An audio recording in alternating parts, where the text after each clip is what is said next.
Bonjour à vous, bienvenue, encore une nouvelle vidéo de...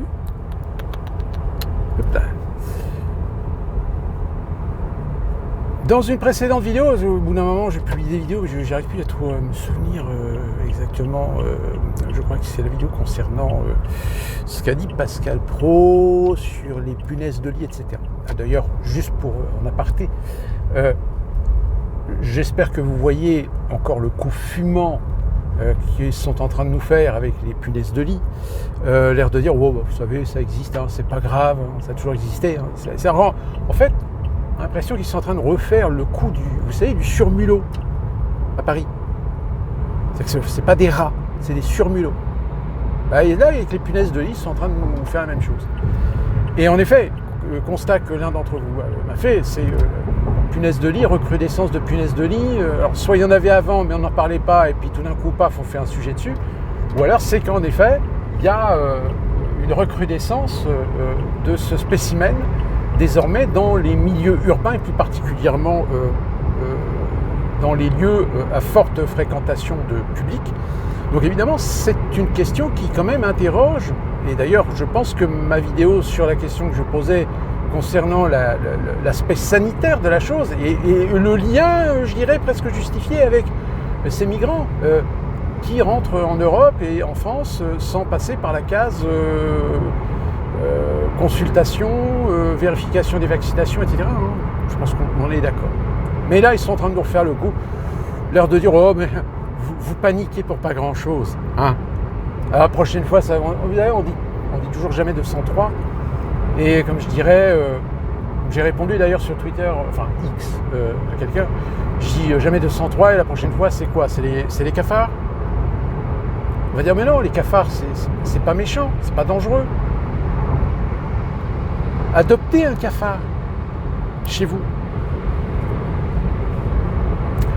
Non, alors, l'un d'entre vous donc m'a interpellé sur le fait de peut-être faire une vidéo sur les régionalisations. Alors, je crois que j'ai déjà abordé le sujet dans quelques vidéos et je crois même que j'avais abordé le sujet quand il y a eu cette affaire, souvenez-vous, du référendum pour l'indépendance de la Catalogne. Et je vous avais expliqué un petit peu le truc. Alors, évidemment, pour les nouveaux qui sont arrivés, je vais vous réexpliquer un petit peu ce à quoi ça fait référence. Et qui plus est, je suis dans un pays qui a un mode de fonctionnement, à la limite, qui pourrait expliquer que certains disent que c'est peut-être la fabrication un peu d'une sorte d'États-Unis européenne. Vous voyez.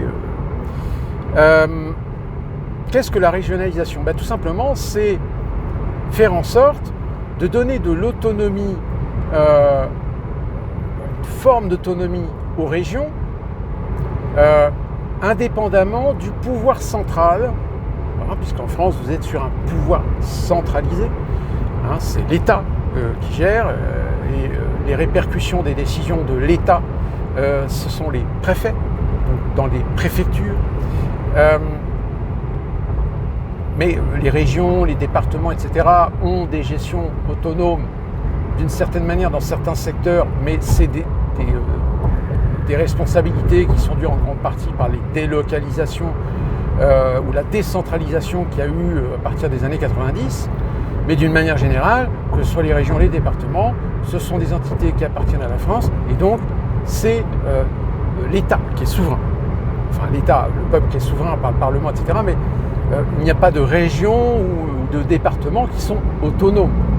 À quelques exceptions près, je crois, vis-à-vis de certains départements d'outre-mer, territoires d'outre-mer, qui ont une certaine insularité et qui fait que, on va dire, elles sont plus ou moins légitimes. Et donc, l'un d'entre vous m'a ramené à cette question du fait du propos, qui n'est pas un propos anodin, d'Emmanuel Macron concernant la Corse.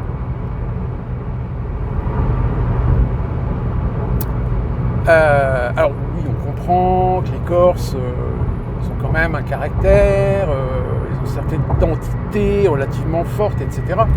Donc, ok, on est d'accord sur le principe. Mais vous comprendrez quand même que ça pose un problème. C'est que si vous avez un président de la République qui commence à parler de donner peut-être une autonomie pas une indépendance, mais une autonomie, c'est-à-dire une sorte de pouvoir, une sorte de gestion indépendante ou autonome, pour son titre, par rapport à la France métropole, ça pose quand même un gros souci institutionnel, que dis-je même peut-être, constitutionnel. Alors, pourquoi c'est une question intéressante? La régionalisation, vous le savez, il y a une volonté des mondialistes et des globalistes de détruire les États-nations et de les globaliser dans des entités telles que nous avons l'Union européenne.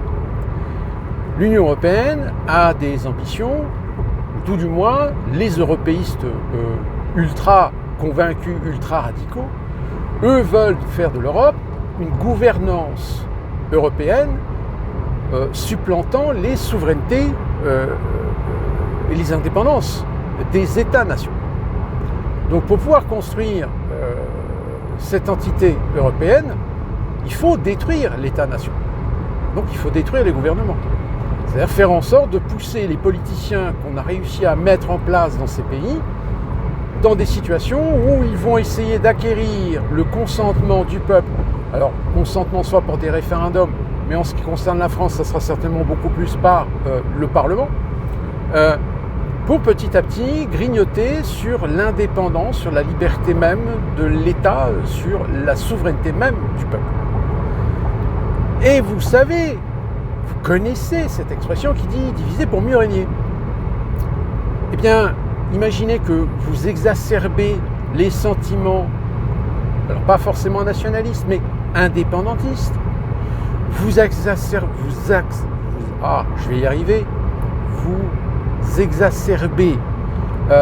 les identités régionales, les fiertés régionales, et vous réussissez petit à petit à construire une sorte de cellule, de sphère sur laquelle on va s'appuyer pour peut-être donner une légitimité à écoutez, la région Bretagne, vous les Bretons, on sait que depuis très longtemps, c'est un rêve que vous puissiez avoir une certaine indépendance, une certaine autonomie vis-à-vis de la République. Écoutez, on va faire un référendum et on va demander aux Bretons si ça les intéresse. Alors, vous ferez toujours partie de la France, vous serez toujours dépendant de la France, vous serez toujours assujetti à la République, mais on va nous décharger, nous, l'État, de certaines responsabilités et les confier à une sorte de gouvernance locale, gouvernance régionale, qui aurait donc à charge de gérer tous ces problèmes qui sont aujourd'hui de la gestion de l'État. Alors pourquoi tout à l'heure je vous disais, ça fait penser un petit peu aux États-Unis, les États-Unis c'est un peu ça. Les États-Unis c'est quoi? C'est 50 États. 50 États qui ont tous signé leur appartenance à l'Union, donc aux États-Unis d'Amérique, donc au système fédéral américain, mais c'est pas parce que l'État fédéral dicte les politiques générales sur l'ensemble des pays, pas des pays mais des États de l'Union, mais si un État de l'Union pense que la loi fédérale est difficile, ne s'applique pas ou ne respecte pas une spécificité culturelle, traditionnelle, etc., eh bien l'État est parfaitement en droit de faire voter par ses institutions internes une loi qui va à l'encontre de la loi fédérale. Alors ce qui fait que, alors, encore une fois, sur la politique générale, les États suivent les directives et les lois de l'État fédéral, mais sur des petites lois locales, sur certains aspects locaux, eh bien c'est un putain de bordel. C'est un putain de bordel, pourquoi? Parce que sur une multitude de détails, vous avez des lois différentes des lois diffèrent d'un État à un autre. Je vous avais expliqué il y a quelques vidéos de cela, sur le coup du mariage homosexuel, par exemple. C'est-à-dire que le mariage homosexuel et toujours d'ailleurs, parce que non, c'est le droit à l'avortement qui a été qui a été modifié à l'échelle fédérale. Mais le droit, la fameuse loi d'Obama sur le mariage homosexuel, c'est une reconnaissance du mariage homosexuel à l'échelle fédérale. Mais il y a des États qui, eux, ne se soumettent pas à la loi fédérale et continuent à interdire le mariage homosexuel. Enfin, ne pas interdire, ils n'interdisent pas le mariage homosexuel, mais ils ne légalisent pas le mariage homosexuel. Ce qui fait que des gens mariés sous le régime d'un mariage homosexuel, lorsqu'ils se déplacent pour des questions de professionnels, etc., il faut qu'ils fassent gaffe dans quel état ils se déplacent, parce qu'il y a des États qui ne reconnaîtront pas leur mariage. Donc ce qui pose des problèmes administratifs, etc. C'est un petit peu le bordel. Vous avez par exemple, je prends l'exemple que je connais, vous avez par exemple des lois beaucoup plus restrictives en Caroline du Nord sur la vente d'alcool, ce qui fait que vous ne trouvez pas de l'alcool fort dans les supermarchés ou dans les supérettes.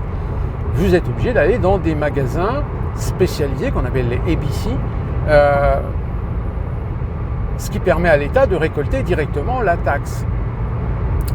Par contre, en revanche, si vous traversez la frontière, vous allez en Caroline du Sud, et bien là, Caroline du Sud, il y a de l'alcool fort en vente partout. En Caroline du Nord, par exemple, le port du casque pour les motos est obligatoire. En revanche, en Caroline du Sud, le port du casque est recommandé, mais pas obligatoire. C'est-à-dire que en Caroline du Sud, on estime que c'est de la responsabilité du motard de porter un casque pour sa propre sécurité ou de ne pas en porter. C'est-à-dire que s'il se plante, s'il se tue parce qu'il n'a pas de casque, c'est son problème. Ce qui fait que vous avez, par exemple, même au niveau des taxes, de l'essence, le prix de l'essence est totalement différent d'un État à un autre. Si nous, par exemple, ici en Caroline du Nord, nous avons des taxes qui mettent l'essence à 3,50$ en moyenne actuellement, en revanche, en Californie, il y a des endroits où ils ont tapé les 8$ le gallon. Là, actuellement, ils sont à 7,40, 7,30, 7,40 le gallon. Donc, il y a des tas de petites lois comme ça, par exemple pour les feux d'artifice. Les feux d'artifice en Caroline du Nord, c'est extrêmement réglementé. Vous ne pouvez pas acheter un certain type de feux d'artifice. Si bien que dès que vous traversez la frontière, que ce soit avec la Caroline du Nord ou la Géorgie, tout d'un coup, vous ne faites pas 1 kilomètre, tout d'un coup, vous voyez sur le bord de la route un gros magasin, un gros entrepôt qui vend du feu d'artifice. Alors, vous pouvez acheter, comme l'alcool, vous pouvez en acheter ce que vous voulez en Caroline du Sud, sachant que normalement, il est interdit de revenir avec. En Caroline du Nord. Mais bon, vous comprenez bien que les flics, ils ne vont pas s'amuser à arrêter tous les gens qui rentrent en Caroline du Sud. Les flics, ils le savent, ils savent que il y a beaucoup de gens, par exemple, qui empruntent l'Interstate 77 pour aller acheter de l'alcool, pas très loin, et puis revenir. Donc, voilà, c'est malheureux pour ceux qui se font choper, les flics qui peuvent s'amuser éventuellement à demander à ce que les personnes ouvrent le coffre. Mais d'une manière générale, si vous voulez, voilà, il y a une largesse, il y a une souplesse qui fait que on a plutôt tendance à fermer les yeux sur ces choses-là. Donc voilà, c'est pourquoi alors voilà un petit peu ce qui se passe aux États-Unis. C'est la raison pour laquelle quand vous faites un voyage interstate, c'est-à-dire vous traversez plusieurs États, surtout au niveau du code de la route, faites très attention parce qu'il peut y avoir des différences à la fois de réglementation, mais aussi d'appréciation d'un État à un autre. Et puis même si vous changez d'État, faites attention parce qu'il y a des fois des lois où vous avez le droit de faire des choses où on est relativement souple sur certaines choses. Par exemple, on est très souple en Californie, dans certaines villes où vous pouvez fumer votre chichou dans la rue. Il y a certains endroits où, normalement c'est interdit, mais certains endroits où fâcheuse tendance à fermer les yeux. Tout comme ici, en Caroline du Nord, la consommation de stupéfiants dans l'espace public est interdite. Par contre, vous allez à Asheville, dans Asheville, les autorités ferment les yeux. Pourquoi ? Parce que Asheville est la ville la plus progressiste de l'État et que par conséquent, on est cool, on laisse pisser, on laisse couler. Alors, je vous raconte tout ça pour que vous compreniez bien que en Europe, même s'il y a l'ouverture des frontières, etc., aujourd'hui, très sincèrement, là, on n'est pas dans une union soumise à une autorité, une gouvernance, une administration. On a en Europe la Commission européenne qui propose les lois, qui fait passer des décrets, etc. Après, les États membres valident les textes européens et très souvent, ça doit passer par le Parlement. Alors, évidemment, tous les textes, les décrets qui sont développés, mis en place par la Commission européenne ne passent pas tous par le Parlement. Il y a des textes qui sont plus usuels, qui ne remettent pas en question certains principes, certaines valeurs intrinsèques, et plus particulièrement les principes constitutionnels de chacun des pays, mais sur des valeurs fondamentales, sur des piliers, par exemple, sur les libertés individuelles. Si la Commission européenne et le Parlement européen votent certains décrets qui peuvent porter atteinte ou légitimer des surveillances des gens, dans ce cas-là, en France, le Parlement doit se prononcer, soit valide le décret européen, ou dit bah non, nous on a nos propres lois, donc on applique nos propres lois, on n'applique pas le décret européen. Donc ça, c'est le principe, si vous voulez, du respect de la souveraineté de chacun des États au sein de l'Union européenne. Sauf que, évidemment, comme je vous l'ai dit, les mondialistes, etc., ça les emmerde. Eux, ce qu'ils veulent, c'est un pouvoir central qui dicte les règles du jeu, et ces règles du jeu doivent être obligatoirement appliquées par les États membres.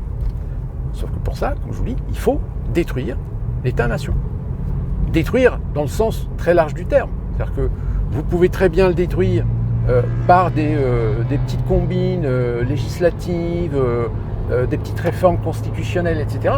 Si bien que, au final, si vous voulez, le peuple n'y voit que du feu. Pour lui, le peuple, il croit qu'il vit toujours dans un pays démocratique, souverain, etc. Alors qu'en réalité, non, puisque il y a une trahison de la part de vos élus, de vos représentants au Parlement, qui ont voté, qui ont accepté certains textes, qui ont accepté des réformes constitutionnelles pour permettre à l'Union européenne d'être supranationale. Supranationale, c'est-à-dire que est un niveau au-dessus de l'État-nation. Alors c'est compliqué parce qu'il y a un moment donné où forcément il va y avoir quand même des gens, d'ailleurs c'est déjà le cas, j'ai envie de dire, en France, vous avez des gens sur Internet qui essaient de vous alerter de ces choses-là, comme moi par exemple. Il y a des gens qui ont pignon sur rue, qui ont des millions d'abonnés, etc. Donc eux évidemment on les traite de complotistes, puisque eux ils mettent en évidence le fait que c'est un processus, c'est une ambition, c'est un objectif à l'échelle de l'Union européenne, de pouvoir imposer une sorte de gouvernance supranationale européenne. Et une des méthodes, c'est tout simplement de diviser pour mieux régner. Si vous n'arrivez pas à casser l'État-nation, dans ce cas-là, vous allez militer pour pousser des régions à réclamer leur indépendance, ou tout du moins leur autonomie. Et je reviens justement à cette histoire de la Catalogne. Et je vais parler aussi un petit peu de l'Écosse, vous allez voir, c'est assez amusant. Vous souvenez-vous, la Catalogne a fait un référendum pour demander aux habitants de la Catalogne savoir s'ils veulent leur indépendance ou non. Et il se trouve que, aux grandes dames de l'autorité madrilène, le référendum était positif. Donc les Catalans ont voulu leur indépendance. Mais ce que aucun média, aucun télé à l'époque, etc. n'a relayé, c'est le fait que l'Union européenne, la Commission européenne, est restée très silencieuse sur la question. Elle a botté en touche en disant nous n'intervenons pas dans les affaires internes, surtout ce genre d'affaires à l'échelle nationale. En gros, démerdez-vous.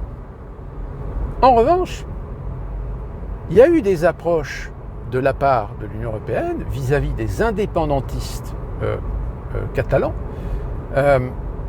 pour leur dire, écoutez, nous sommes pour le respect de la démocratie, nous sommes pour le respect de la souveraineté des peuples à disposer d'eux-mêmes.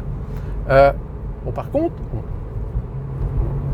nous, ce qu'on veut, si vous avez votre indépendance, si vous proclamez votre indépendance vis-à-vis de l'autorité de Madrid, vous restez dans l'Union européenne. Sauf qu'évidemment, les indépendantistes ont dit, ben non, justement, si un des arguments qui pousse les Catalans à vouloir sortir et avoir leur indépendance, c'est aussi de vouloir sortir de l'Union européenne. Bon, ni une ni deux, Bruxelles a appelé Madrid en disant, bon, écoutez, là, votre histoire d'indépendance de la Catalogne, on ne veut plus en entendre parler, donc vous démerdez, vous réglez ça rapidement. Et finalement, c'est ce qui s'est passé. Ça a été réglé rapidement. Hein. Vous qui m'avez posé ce commentaire, vous m'avez parlé du Bas-Rhin et du Haut-Rhin. Hein, oui, l'Alsace, c'était, je crois, Alsace, Lorraine et Moselle, ou juste Alsace, enfin peu importe. Mais je me souviens que c'était très bien le Bas et le Haut-Rhin, où ils ont fait un référendum pour, alors il y avait plusieurs choses, etc., dont la réunification, l'unification en un seul département, le Bas-Rhin et le Haut-Rhin. Et parmi ces propositions, il y avait une sorte de petite proposition glissée de l'air de dire bon, la meilleure gestion et relation avec l'Union européenne, enfin sous-entendant que sur beaucoup de thèmes et beaucoup de domaines, désormais, si cette unification du Bas-Rhin et du Haut-Rhin se faisait, elles obtiendraient une certaine autonomie vis-à-vis de l'État français pour pouvoir prendre directement, alors attention, pas pour tout, hein, mais dans certains domaines, par exemple dans les domaines sociaux, dans les domaines culturels, etc., de prendre les directives européennes comme acquises directes. C'est-à-dire que ce département, ce nouveau département, en réalité prendrait ses ordres directement de la part de Bruxelles, sans passer par la case Paris, sans passer par la case souveraine du Parlement. Bon, le référendum, ça a été non, catégorique. Ça n'a pas empêché, néanmoins, alors, je crois me souvenir que j'ai vu passer ça à l'échelle de la région, hein, quand on a passé de 24 à 12 régions, la région Est, dont le nom m'échappe d'ailleurs, je ne sais plus c'est quoi, c'est Alsace ou je ne sais plus le nom, c'est pas Hauts-de-France, hein, c'est région Est, je ne sais plus le nom de cette région.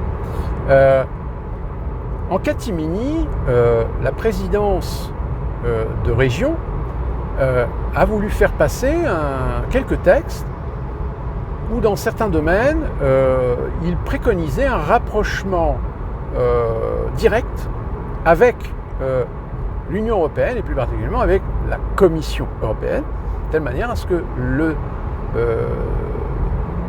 la région puisse, alors en test, c'est pas définitif, hein, c'est en test, hein, ouais, c'est un peu comme les trucs faciales c'est en test. Parce que voilà, pour mettre en application des décrets européens, bah, c'est un peu chiant parce qu'il faut attendre la décision du Parlement français, il faut la valider au niveau constitutionnel, il faut que le Conseil constitutionnel, le Conseil d'État valide pour qu'ensuite le Sénat valide, puis qu'ensuite enfin, c'est long. C'est-à-dire que pour un décret européen, ça peut mettre entre 1 an et demi et 2 ans. Alors que si vous, dans certains domaines, vous glissez un petit texte plus ou moins validé par le gouvernement, qui autoriserait les régions à prendre directement leurs ordres dans certains domaines directement par la Commission européenne, magique. Donc quand vous entendez Macron parler de peut-être pensons autonomie pour la Corse, etc., ben c'est ça. Ça fait partie du plan. Je rappelle, hein, le Parlement européen, il y a quelques années, a voté un texte qui protège les dialectes régionaux. Alors qu'en France, on préserve les dialectes, les patois par tradition, parce que ça fait partie de notre histoire, mais la langue française est la langue officielle du pays. Or, l'Union européenne, elle a décidé que s'il y a des gens qui revendiquent de vouloir parler leur patois ou leur langue régionale, eh bien, à l'échelle européenne, l'Europe autorise tout simplement les gens d'avoir le droit de parler dans leur dialecte ou dans leur patois régional. Ce qui est évidemment en contradiction totale, puisque avec le principe français, en France, c'est le français. C'est pas une autre langue. Alors, ce qui est amusant, alors je pense qu'il y a d'autres... Ah oui, l'Écosse, c'est ça que je voulais vous... Vous vous souvenez que l'Écosse, quand il y a eu le Brexit, l'Écosse avait voté non au Brexit. Et ça a fait du foin parce que les Écossais n'étaient pas du tout d'accord de sortir de l'Union européenne. Et pour cause, puisque l'Écosse était l'un des royaumes du Royaume-Uni qui bénéficiait le plus, avec l'Irlande du Nord, des subventions européennes. Donc du coup, sortir de l'Union européenne, squeeze, on coupe l'accès au porte-monnaie. C'est la raison pour laquelle les Écossais aujourd'hui, alors souvenez-vous, ils ont fait un référendum pour l'indépendance de l'Écosse. Le référendum a été non. Parce que oui, le problème c'est, est-ce que l'Écosse aujourd'hui a les moyens, économiquement, d'être autonome? Qu'est-ce qu'elle produit, l'Écosse? Qu'est-ce qu'elle fabrique? Qu'est-ce qu'elle transforme? Pas grand-chose, à part quelques minerais, quelques pétrole offshore au nord, pétrole ou gaz, je ne sais plus. Mais c'est pas suffisant. C'est pas suffisant pour faire un budget national. Sauf que, évidemment, il y a eu le Brexit. Après, et là aujourd'hui, les Écossais, vous avez évidemment les européistes écossais qui se servent du sentiment de trahison, du sentiment c'était mieux avant, pour peut-être essayer de relancer un processus d'un référendum pour l'indépendance de l'Écosse. Alors, c'est, je crois, au mois d'octobre et au mois de novembre que normalement ça doit se décider s'ils refont un référendum ou pas. Et là encore, si jamais il y a un référendum pour savoir si l'Écosse veut proclamer son indépendance, là il y a de fortes chances que le oui l'emporte. Oui, parce que ça serait une victoire pour l'Union européenne, non seulement de récupérer un territoire que, évidemment, elle reviendrait à subventionner, mais ça ferait, évidemment, ça serait une claque au niveau du Royaume-Uni. Je dirais même, est-ce que ça n'aurait pas comme conséquence, à un moment donné, de disloquer le peuple britannique sur le devenir de cette du Royaume-Uni en tant que tel. Donc oui, la régionalisation, le principe ou l'idée de régionalisation, le principe qui consiste à prendre des régions et essayer de les inciter à aller dans un sentiment d'indépendance, tout comme vous avez aux États-Unis ces États qui font planer l'épée de Damoclès d'une sorte de sécessionnisme contre l'Union, contre Washington. C'est un moyen d'affaiblir une autorité de l'État-nation sur un pays entier. Si demain, par exemple, la France perd la Corse, vous allez avoir un effet boule de neige. Vous allez à un moment donné avoir des séparatistes bretons qui vont commencer à dire « Ouais, regardez la France, la République, tout se pourrit, regardez le déficit, la dette, quand l'autre il fait des trucs à Versailles, la corruption, c'est facile à faire, hein. C'est très facile à faire. C'est souvent d'ailleurs sur ce même discours que reposent les sécessionnistes du Texas, etc. On a même eu, lorsqu'il y a eu l'élection de Donald Trump, des Californiens qui commençaient à vouloir jouer la carte de la sécession. Nous voulons la sécession parce qu'on ne veut pas rester dans l'union avec un président qui s'appelle Donald Trump. Donc c'est une méthodologie, si vous voulez, de destruction d'État-nation. Donc la régionalisation est un procédé où c'est un moyen comme disait Bernard Blier dans Les Tontons Flingueurs, c'est aux quatre coins de Paris qu'on va le retrouver façon puzzle. Donc vous divisez, vous dispersez des autorités, vous dispersez des légitimités, des fonctionnements même légitimes d'un système même constitutionnel. Donc la régionalisation, c'est une idéologie qui peut à un moment donné pousser des gens à se dire mais ouais, c'est pas plus mal. On en a marre des migrants, on en a marre de ceci, on en a marre de claquer de l'argent, on en a marre de payer des impôts pour rien, on en a marre de cette république bananière, etc. Et puis voilà, et puis tout d'un coup, vous balancez un référendum. Mais attention, ceux qui organiseront le référendum sont des gens qui sont à la solde de l'Union européenne. Ils doivent garantir que s'il y a déclaration d'indépendance, vous restez dans l'Union européenne. Vous ne sortez pas. Vous ne partez pas. Donc voilà, en synthèse, ce qu'est l'idée de régionalisation à l'échelle des globalistes, des mondialistes et des européistes. Donc j'espère que ça va vous éclairer un petit peu sur certains discours et plus particulièrement de ce que vient de dire Emmanuel Macron vis-à-vis de la Corse. Et puis d'ici là, qu'on revoit un petit peu ces choses-là dans leur évolution, entre autres choses, etc. Que puis-je vous dire d'autre? De bien vous porter et qu'on se retrouve très prochainement pour une nouvelle vidéo.